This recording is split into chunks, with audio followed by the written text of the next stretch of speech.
నమస్కారం. RVR TV ప్రేక్షకులకు స్వాగతం. కాలం మారుతుంది, తిథులు మారుతాయి. దీనివల్లే మనిషి జీవితం గ్రహగతులపై ఆధారపడి ముందుకు సాగుతుంది. మనిషి పుట్టిన క్షణానికే నిర్ణయించబడే జాతక చక్రం మన జీవిత పదాన్ని సూచించే దిక్సూచి లాంటిది. ఆ జాతకంలో గ్రహాల సంచారం ఎలా ఉందో దాని ప్రభావం వల్ల మన ఆలోచనలు, ఆరోగ్యం, విద్య, వృత్తి, ఆర్థిక స్థితి ఎలా ఉండబోతుందో తెలుసుకోవడం అనేది ప్రతి ఒక్కరికి ఆసక్తికరమైన విషయమే. మరి ఈ మార్చి నెలలో ఏ రాశి వారికి అదృష్టం ఎలా ఉంటుంది, ఎలాంటి పరిహారాలు చేసుకుంటే మంచి ఫలితాలు కలుగుతాయి అనేది వివరించేందుకు ఈరోజు మనతో పాటు స్టూడియోలో ప్రముఖ జ్యోతిష్య పండితులు బ్రహ్మశ్రీ డాక్టర్ సివిబి సుబ్రహ్మణ్యం గారు ఉన్నారు. గురువు గారిని అడిగి అనేక విషయాలను తెలుసుకునే ప్రయత్నం చేద్దాం. నమస్కారం గురువుగారు. మనం ప్రతి నెల ఒక్కొక్క రాశి గురించి తెలుసుకోవడం జరుగుతుంది. ఆ నెలలో వాళ్ళకి ఎలా ఉంటుంది అని చెప్పి. ఇప్పుడు మార్చి నెలలో ఏ ఏ రాశి వారికి ఏ విధంగా ఉండబోతుంది? అందులో ధనుసు రాశి వారికి మార్చి నెలలో ఏ విధంగా ఉంటుంది గురుగారు? ధనుస్సు రాశి వారు సామాన్యంగా ధనుస్సు అనేటువంటిది లక్ష్యమందు దృష్టి కలిగినది. కానీ ఈ సమయంలో ఇతరుల నుంచి సహాయం అపేక్షించేటువంటి లక్షణాలని పొందడం వలన అస్వాతంత్ర్యమైనటువంటి పరిస్థితిని ఎదుర్కొనే అవకాశం ఉంది. ఆ సహాయం కూడా ప్రభుత్వ అధికారుల నుంచి, వ్యాపారస్తులైన మిత్రుల నుంచి కూడా ఈ సహాయం అపేక్షించడం, తద్వారా వారు సమయానికి సహాయం ఇవ్వకపోవడం లాంటి లక్షణాలు కూడా కొన్ని కనిపిస్తాయి. అందువలన తమ యొక్క ఇంతకు పూర్వం ఉండేటువంటి అభిమానం ఉందో దాని ప్రకారమే నడుస్తూ పనులను స్వయంగానే సాధించుకోవాలనే ప్రయత్నంలో కనుక ముందుకు సాగినట్లయితే ఇతరుల సహకారం అవసరం లేకుండా కూడా పనులను సాధించగలుగుతారు. విద్యార్థులు ముఖ్యంగా తాము చదివేటప్పుడు ప్రతిదాన్ని ఇతరులను అడగడం కాకుండా తమ సమస్యకు తాము పరిష్కారం గోచరించే వరకు దాన్ని అధ్యయనం లోతుగా చేసి ఏకాగ్రతగా చేసినట్లయితే తమ సందేహాలకు సమాధానాలు తమకే లభిస్తాయి. ఒకవేళ ఎవరైతే తోడుగా ఉంటారో బాగా చదివేవాళ్ళు, వాళ్ళతో కలిసి చదవడం వల్ల చిన్న చిన్న సందేహాలు ఆ చదువుకోవడంలోనే తీరిపోయేటువంటి అవకాశం కూడా ఉంటుంది. అలాగే వ్యాపారాదుల్లో ఉండేటువంటి వారు తమ లక్ష్యాలను చేరుకోవడం కొంచెం కష్టమవుతుంది. అందుకని ఎక్కువ శ్రద్ధ చూపించాల్సినటువంటి అవసరం ఉంది. మార్గాంతరాలు కూడా అన్వేషించాల్సిన అవసరం ఉంది. ఒకవేళ లక్ష్యాన్ని పూర్తిగా చేరుకోలేకపోయినా దాని గురించి బాధపడక్కర్లేదు. ఎందుకంటే ఈ కృషి ఏదైతే ఉందో అది తర్వాత ఉపకరించేదిగా ఉంటుంది. స్నేహ సంబంధాలను పెంపొందించుకోవడానికి కూడా ఉపకరిస్తూ ఉంటుంది. సందేహించాల్సిన అవసరం లేదు. కానీ సామాన్యంగా ఏం జరుగుతుందంటే తాము అనుకున్న పనిని తాము స్వయంగా చేయడం కాకుండా ఇతరుల యొక్క అధీనంలోకి వెళ్ళిపోయి వాళ్ళ యొక్క ఆలోచన ప్రకారం తాము నడవడం అనేటువంటిది ఎక్కువ ఇబ్బందిని కలిగజేస్తోంది. అస్వాతంత్ర్య స్థితి అంటారు దాన్ని. ఆ అస్వాతంత్ర్య స్థితి నుంచి మనల్ని మనం కాపాడుకోవాలి. అలాగే వృత్తి విషయంలో కూడా ఏమవుతోంది అంటే ఈ పని చేయబుద్ధి కావట్లేదు లాగా కొంత పనిని అశ్రద్ధ చేసేటువంటి లక్షణం కూడా కనిపిస్తుంది. వాస్తవానికి ఆ దృష్టికోణంలో చూస్తే పని ఇతరుల కోసం చేస్తున్నామా మన కోసం చేస్తున్నామా అనేది మనం నిర్ధారణ చేసుకోవాలి. నిజానికి ఇతరుల కోసం మనం ఏ పని చేయం, మన కోసమే చేస్తాం. కాబట్టి ఆ మన కోసమే చేస్తున్నాము అన్నప్పుడు మన నైపుణ్యాన్ని మనమే పెంపొందించుకొని ఆ పనిలో విజయాన్ని సాధించాల్సిన అవసరం, బాధ్యత మన మీదే ఉంటాయి. ఆ విషయాన్ని కూడా గుర్తుపెట్టుకోవాల్సిన అవసరం చాలా ఉంది. ముఖ్యంగా విద్యార్థులు ప్రణాళికాబద్ధంగా చదువుకోవడం వలన మాత్రమే విజయం సాధిస్తారు. అంతే తప్ప ఆ పుస్తకం ఒకసారి ఈ పుస్తకం ఒకసారి చదవడం వలన ప్రయోజనం ఏమి ఉండదు. కానీ అలా జరుగుతోంది, వర్తమానంలో అలా జరుగుతోంది. ఆ జరిగేదాన్ని మనం నిగ్రహించుకుని ప్రణాళికాబద్ధంగా ఏ విషయమందైతే మనం నైపుణ్యాన్ని ఎక్కువ సంపాదించాలో దానికి ఎక్కువ సమయాన్ని కేటాయిస్తూ సక్రమంగా మార్కులను సంపాదించుకోవాల్సిన అవసరం చాలా ఉంది. లక్ష్యాలను సాధించడానికి అది బాగా ఉపకరిస్తుంది అన్నమాట. అలాగే ఇతరులకు ఉపకరించేటువంటి వృత్తులు గల వాళ్ళు కొందరు ఉంటుంటారు. వాళ్ళు తాము ఇతరులకు సహకారం చేయడం కోసం మాత్రమే ఈ వృత్తిని చేపట్టామనే సత్యాన్ని గుర్తించి వాళ్ళు గుర్తించకపోయినా, తమ శ్రమను గుర్తించకపోయినా సరే తమ లక్ష్యాన్ని మాత్రం గుర్తు చేసుకుంటూ ఇతరులకు ఉపకారం చేయడం కోసమే ప్రయత్నం చేస్తుండాలి. అప్పుడు క్రమక్రమంగా ఆ వృత్తిలో రాణించేటువంటి సమయం తర్వాత వస్తుంది. ఇప్పుడు కొంత శ్రమ వ్యర్థమైనా సరే. అందుకని మన శ్రమ, కాలము, ధనము వ్యర్థం కాకుండా ఉండడం కోసం మన ప్రయత్నమంతా కూడా ప్రణాళికాబద్ధంగా ఉండాలి. ఇతరులకు మేలు చేయడం కోసమే చెయ్యాలి. మనం చదివేది కూడా ప్రణాళికాబద్ధంగా మన ఇష్టానికి సరిపడినట్టు కాకుండా, అంటే ఏమిటి, ఈ సబ్జెక్టు బాగా ఇష్టం కాబట్టి అది నేను చాలా చదువుతాను అంటే మనం దెబ్బతినేస్తాం.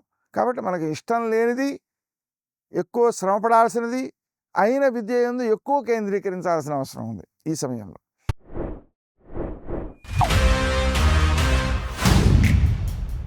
देख रहा है बिनो? मुझे ये चाहिए सिद्धप्पा जी। ले लो। ठीक है, ले लेते हैं। किसी और में कोई आपत्ति? बहुत बढ़िया।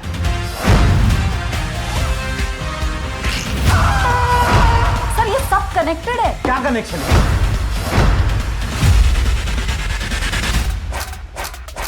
निशाना लगाया तो शिकार पक्का।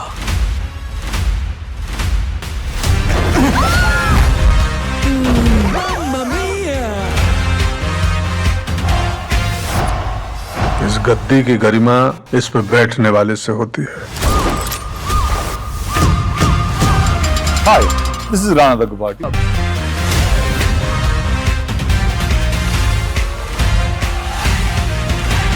दिल खुश कर दिया यार विकास।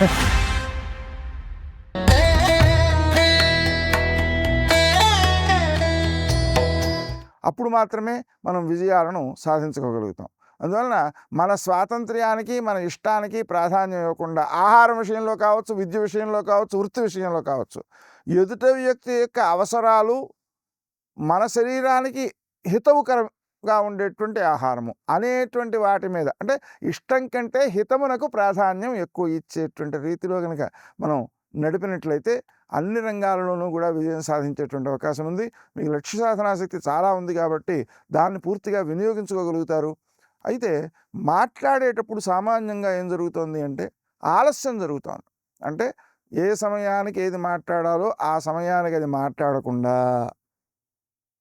ఆలస్యం జరగడం వల్ల ఏమవుతుంది, ఆ సమయంలో మాట్లాడకపోతే దానికి విలువ ఉండదు. అందుకని ఆ సమయంలో మాట్లాడగలగాలి అంటే మనం ఏం చేయాలి, హనుమాన్ చాలీసా ప్రతిరోజు పారాయణ చేసుకోవడం, అది కూడా తెల్లవారుజామున పారాయణ చేసుకోవడం.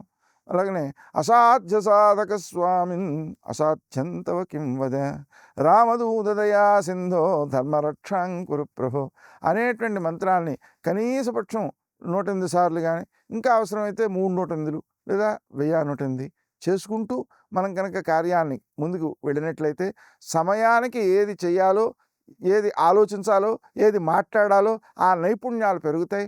అలా పెరిగినప్పుడు మీ లక్ష్య సాధనా శక్తి ఎక్కువ ఉపకరించేదిగా తయారవుతుంది. అప్పుడు మీరు సాధించేటువంటి విజయాలు మీకు ఆనందాన్ని ఇస్తాయి. అన్నిటికంటే ముఖ్యంగా ఇతరులకు ఎక్కువ ప్రయోజనాన్ని ఇస్తాయి. ఈ సత్యాన్ని గుర్తించాలి. అంటే మనం ఇతరులకు ప్రయోజనాన్ని కల్పించడం కోసం చేస్తున్నామా అంటే నిజమే, అది ఇతరులకు ప్రయోజనం కల్పించడం కోసమే చేస్తున్నాం. ఆలోచించేయండి. సామాన్యంగా మనకి ఇష్టమైన చొక్కా కొనుక్కున్నామండి, కొనుక్కుని వేసుకున్న దాకా ఉండి మిత్రులు ఇదేమిట్రా ఇలాంటిది కొనుక్కున్నావేంటి అని 2-3 అన్నారనుకోండి, ఆ చొక్కా ఇంక తీయం. అంటే ఇప్పుడు చొక్కా మన కోసం వేసుకుంటున్నావా, ఇతరుల కోసం వేసుకుంటున్నావా? లాగా మనం చేసేటువంటి ప్రతి పనిలోనూ కూడా ఇతరులు గుర్తించడం, మేలు చేయడం, అంగీకరించడం, ప్రశంసించడం మొదలైనటువంటి వాటిని ఆశిస్తూనే ఉంటాం. ఆ ఆశించేటప్పుడు స్వప్రయోజనం కోసం చేసే పని ఇతరులకి ఏమిటి నచ్చదు. ఆ విషయం మనం గుర్తుపెట్టుకోవాలి. నా ప్రయోజనం కోసం నేను చేస్తే ఇతరులకు ఎందుకు నచ్చుతుంది? అందుకని నా ప్రయోజనం కోసం చేసేటప్పుడు కూడా ఏం చేయాలి, ఇతరులు నచ్చాలని ఆశించకూడదు. ఇతరుల యొక్క ప్రయోజనం కోసం చేసేటప్పుడు మాత్రమే ఇతరులు ప్రశంసించేలాగా, గుర్తించేలాగా అవకాశాలు ఏర్పడుతుంటాయి. అందువలన ఆ విషయాలను కూడా మనం దృష్టిలో పెట్టుకుని మనం ప్రవర్తించాల్సిన అవసరం ఉంది. లక్ష్య సాధనా శక్తిని సద్వినియోగం చేసుకోవాలి. ఇతరుల యొక్క సహకారాన్ని స్వీకరించాలి. వాళ్ళు చిన్న సహకారం చేస్తామని వచ్చినప్పుడు దాన్ని నిరాకరించకూడదు. అంతేకాకుండా మనకు ఒక రకమైన అసంతృప్తి అనేటువంటిది ఒకటి కనిపిస్తుంది. ఈ అసంతృప్తి అనేటువంటిది దేనివల్ల వస్తుందంటే పుణ్యబలం యొక్క లోపం వల్ల వస్తుంది. శ్రీరామ జయ రామ జయ జయ రామ అనే మంత్రాన్ని, అలాగే సాయంకాలం 5 నుంచి సాయంత్రం 6 నుంచి సాయంకాలం 6 నుంచి 7 వరకు అంటే సూర్యాస్తమయం తర్వాత 1:12 సమయంలో అరుణాచల శివ అనే నామాన్ని చేసుకున్నట్లయితే ఆ లోపాలన్నీ కూడా పూరించబడి వ్యక్తికి అభివృద్ధి సాధ్యమవుతుంది. అలాగనే మనం చేసేటువంటి పనుల్లో లోపాలు ఉన్నాయని మనకు తెలుస్తుంటుంది. తెలిసినప్పుడు కూడా అచ్యుతానంత గోవింద అనేటువంటి నామాన్ని జపించినట్లయితే ఆ లోపాలు పూరించబడి నైపుణ్యం పెరిగేటువంటి అవకాశం ఉంది. ఆ నైపుణ్యం పెరిగినప్పుడు పని సులభంగా ఉంటుంది. మనం చేసినటువంటి పని మనకు సంతృప్తినిస్తుంది. అది కూడా ముఖ్యమే. ఆ సంతృప్తి అనేటువంటిది వ్యక్తికి ముందడుగు వేయడానికి పనికొస్తుంది. అసంతృప్తి ఏ పనిలోనూ శ్రద్ధ చూపించకుండా తయారవుతుంది. అందువలన ఆ శ్రమను సద్వినియోగం చేసుకోవడం కోసం, లక్ష్య సాధన చేయడం కోసం ఈ ఆధ్యాత్మికమైనటువంటి ప్రయత్నాలు చేసుకుంటూ ముందుకు నడిచినట్లయితే అభివృద్ధి సుసాధ్యం అవుతుంది. గురుగారు, ధనుసు రాశికి సంబంధించి చాలా చక్కటి విషయాల్ని మా అందరితో తెలియజేసినందుకు ధన్యవాదాలు. చూసారు కదా, ధనుసు రాశికి సంబంధించి గురువుగారు చాలా చక్కటి విషయాలను అయితే మనందరికీ తెలియజేశారు. మీకు కూడా ఎటువంటి సందేహాలు ఉన్నా కింద కమెంట్ సెక్షన్లో అయితే కమెంట్ చేయండి. అలాగే మరిన్ని ఇలాంటి వీడియోస్ కోసం మన ఆర్వీఆర్ టీవీని లైక్ చేయండి, షేర్ చేయండి, అలాగే సబ్స్క్రైబ్ చేసుకోండి.